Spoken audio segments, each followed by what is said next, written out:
In our study, we have also tried to see what are the well-known brands, what are the brands which have the highest awareness in terms of luxury brands in clothes, shoes, and bags. And we tried to compare them to a study which was made in Europe. And you could see that most of the brands are French brands, Italian brands.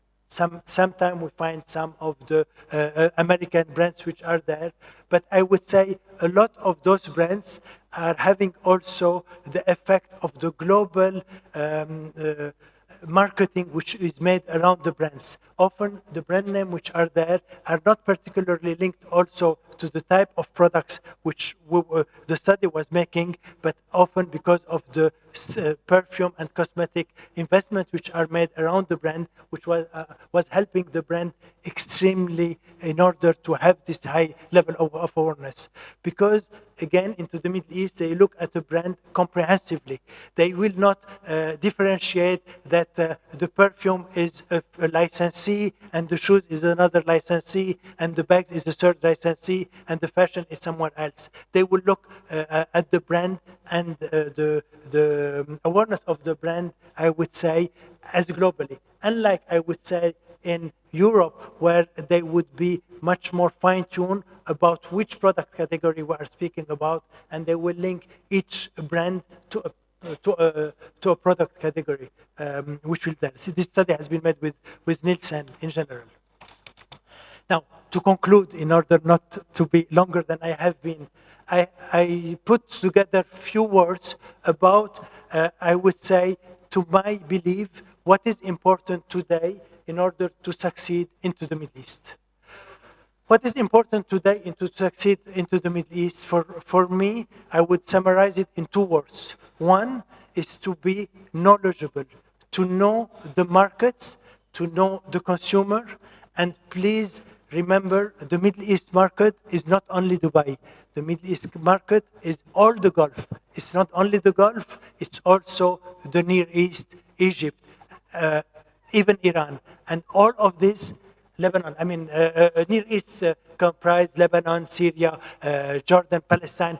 I would say there is a whole dynamic. Today, when we speak about Dubai, it's a very cosmopolitan city, but the population, I would say, is a mixed population. So the dynamic is quite a global dynamic, which is important. So the knowledge of the market is important, the knowledge of the consumer is important, and the knowledge of the dynamics which is moving is extremely important. At the same time, I would say it's very important to be committed to those markets. A lot of brands still feel that the Middle East is just, I would say, to come and just take the cream of the milk. Today, it's not anymore the case. Today, you really need to be committed. My father used to say to do business, and he is still among us, but to do business with Arabs, you have to love Arabs. I don't know if it is the formula, but there is this need of commitment, of great commitment, of investment, and not only just put a flag and think that it will do by itself. When I speak about knowledge, it's the knowledge, as I said, of the markets, the market dynamic, the consumer dynamics. It's the knowledge of the different sectors, areas, malls, location, and each one has to be profiled, have to be factored by the consumer profile. Today, if you go to a city like Dubai and you have shops in Dubai Mall of the Emirates, Burjuman, and name it, it's not anymore the question of having the same offer which you will put in each one of those elements. It's a question of really studying and analyzing the profile of the customer and adapting to this customer profile and moving ahead with it.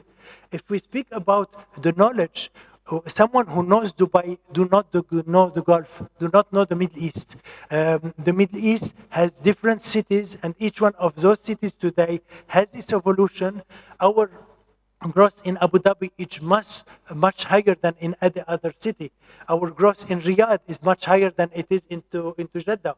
Our growth today, you have different cities and different dynamic, and we have to have a better knowledge throughout the different dynamics. Even when we speak about, I would say, the maturity at which we can find, all markets have not the same level of maturity. Some of the markets have today a very primarily offer into souks, some have a traditional offer, some have a very modern offer, and Dubai is definitely one of them. When I speak about knowledge, it's the knowledge, again, of the diversity of the consumer in general.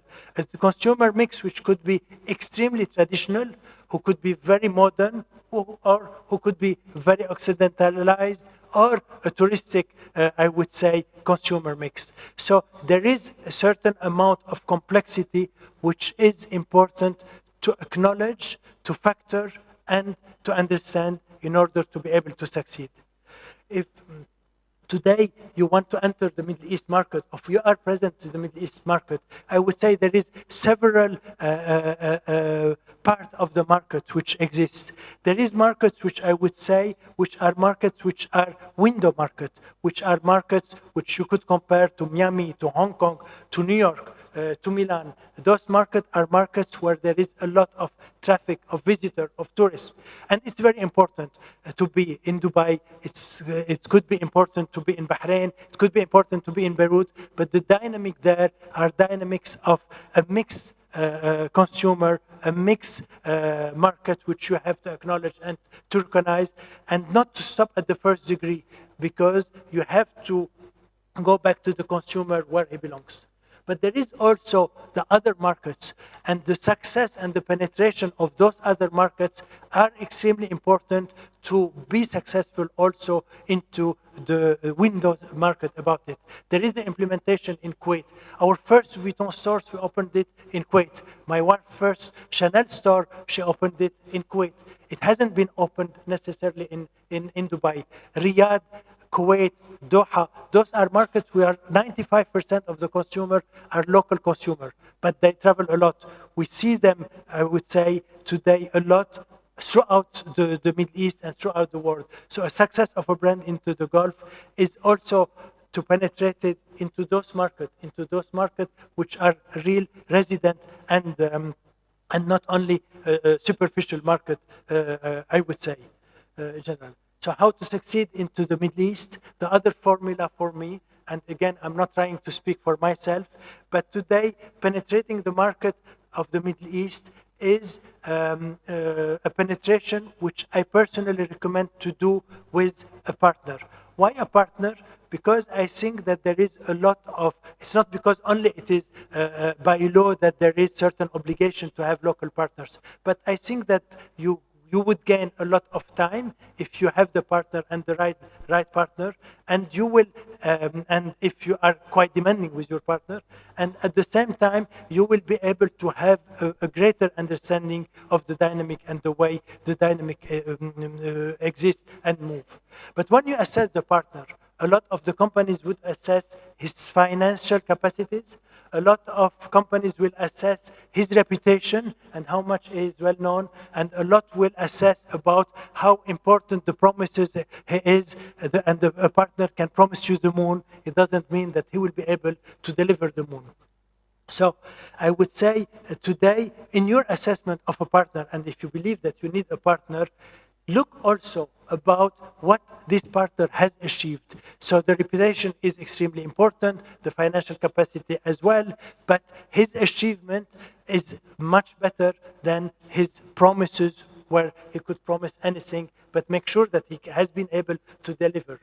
Make sure of how much he is committed to your brands and to your own companies. A lot of partners could be very good and have made a lot of achievement, but are they really committed and interested by your brand and your company?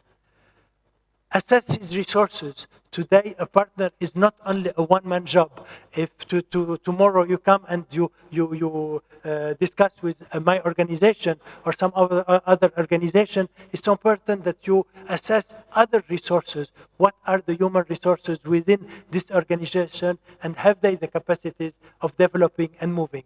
Assess the structure and the organizational structure and the structure of the organization.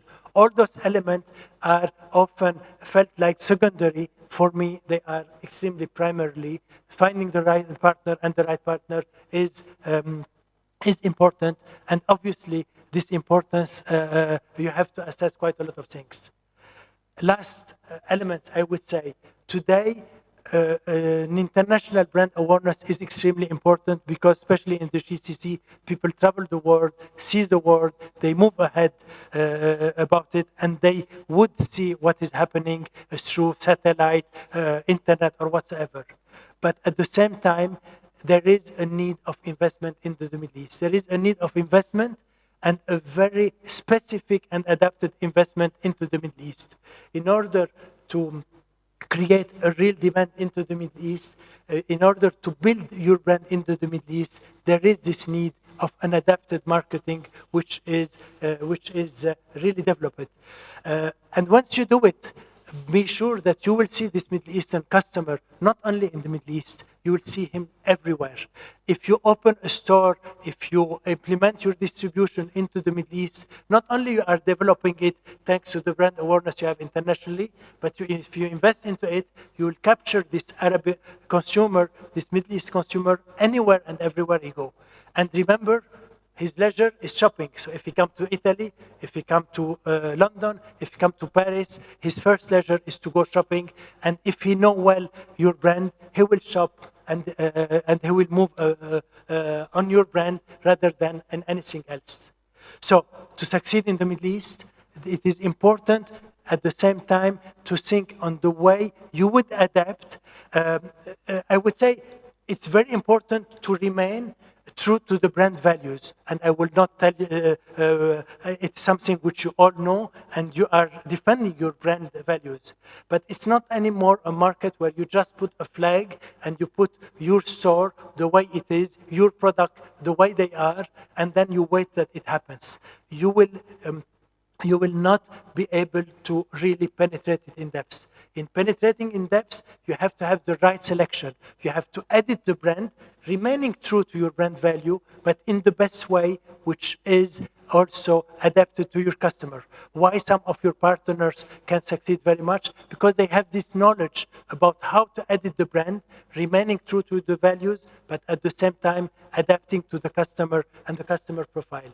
You have to edit the brand in a certain way, you have to make certain adaptation, you have to make certain interpretation which are there. It's not a question of making an Arabic big product for an Arabic customer. Remain with your brand value, but make all the necessary adaptation. And my final word, it's really, and it is something I would say which always, and it has changed a lot during the past few years. But when people were asking me, what is more successful, French brands, Italian brands, and why? And I would have said a few years ago, obviously it's not true anymore, but I would have said French brands have been more successful into the Middle East up till a few years ago because they have a look on those markets which is much more strategic. Today, Italian brands in general have changed and changed quite a lot, and they are really looking at this market into a strategic way. Up till recently, it was in much more tactical way. It was much more a short-term benefit rather than building on the long term. It was much more getting out sales and revenue rather than investing. So my recommendation to succeed into the Middle East, it's not anymore an area where you just do it tactically. You can do it, you succeed a year, 2 years, 3 years, and then you disappear. You have to look at those markets in a very strategic way with an investment and with long-term perspective, and not only into deals short-term and unnecessary promises. So I invite you all to partner with the Middle East in general, and I'm sure that you will be rewarded. Thank you.